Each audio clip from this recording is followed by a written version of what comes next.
As I began to work on my next set of implementations, I came into a debacle that I knew could turn into a much bigger problem down the line. As I started tinkering with the code on shooting an actual arrow, I realized a large portion of the script was all for the skeleton enemy, a portion which would go to waste on the zombie. When we write a script, we want to keep them very individual in that each script does their own defined thing. If you try to do everything in one script, things can get complicated. Combing through hundreds of thousands of lines of code becomes a sea of confusion when you have a tiny error or trying to find a specific function to tweak.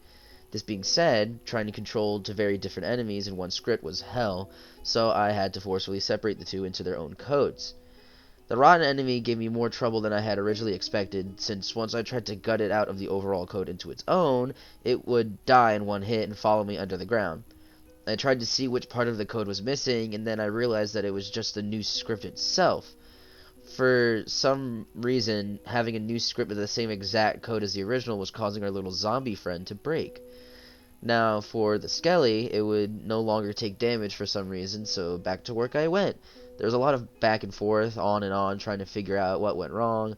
I slept on it for 2 days, and finally had a breakthrough. 4 each loops are a pain. When I commented out the first line in the loop, the skeleton took damage fine, which told me all I needed to know. From there, I just had to mess around with some condition setting within this loop. The cleansing was complete, and I was finally able to move on to the issue I'd actually planned to work on. I was scared to mess with the original script for the enemies out of fear of breaking it, hence why I made the copy, so I ended up keeping the original, and moving all the Skelly code to its own script. So with that all out the way, I could finally get to progress, right? Well, you'd be wrong. A new problem followed soon after. The arrow would spawn with no script on it. In short, it would spawn even more soulless than before with no direction on what to do. I spent hours going nowhere trying to figure out what was wrong.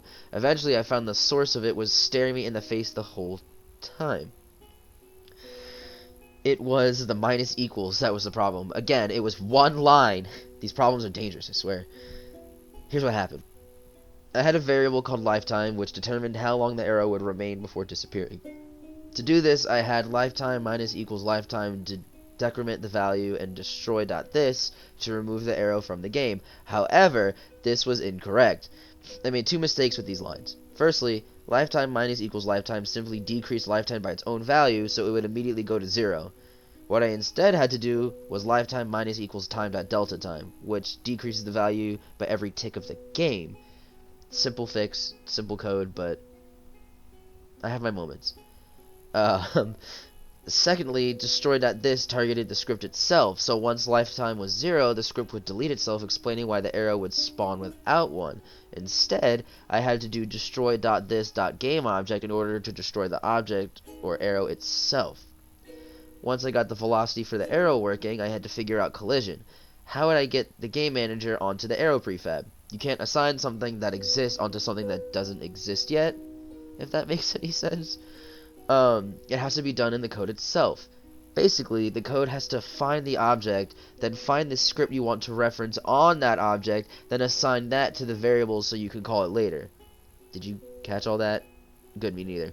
I ended up having to use a lot of variables and workarounds that I can't really fully comprehend myself, especially because I asked a friend for some help. Coding is still beyond me at times. How do I code AI if I'm bad, one may ask. I don't know myself, honestly. I just tinker until something clicks. Persistence is key, kids. The shooting mechanics for the player themselves will have its own video, since that's a whole other jungle to get through. Since the player and Skelly are coded differently, I'm finding myself jumping through more hoops to get the functionality working. Stay tuned for the next update.